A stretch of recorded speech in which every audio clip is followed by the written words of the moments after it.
Hello everyone, so we're going to be taking a look at the November higher paper of 2022, okay, and this is question 1 of it.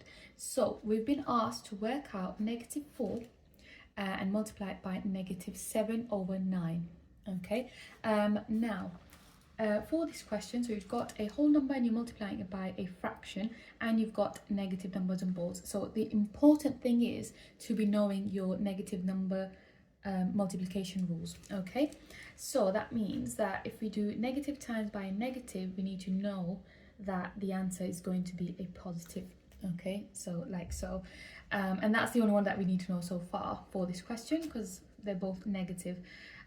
Okay, so it's just really important to know your negative numbers, and it's also showing that that you can have more than one topic intertwined in as soon as the first question, okay.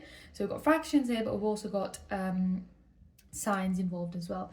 So let's take a look at actually doing this. So to do -4 multiplied by -7/9, I just like to rewrite it, and I would also encourage you to do that as well. It just it really kind of like helps you if you write it yourself, I believe. First thing we're going to do is change our whole number into a fraction, like so, okay. So any whole number can be written over 1, because that just helps us to multiply our numbers together. You know, it just helps people to visualize what you're multiplying. So then we're just going to do the -4 times by the -7. That gives me positive, am I writing a 3? 28, okay, over 1 times by 9, and that is just 9. And yeah, that is my answer. I don't have to simplify it, okay, because you can see in your answers there is no simplified version. So it is just going to be 28/9. And anyway, we can't really simplify this. There's no common factors for them.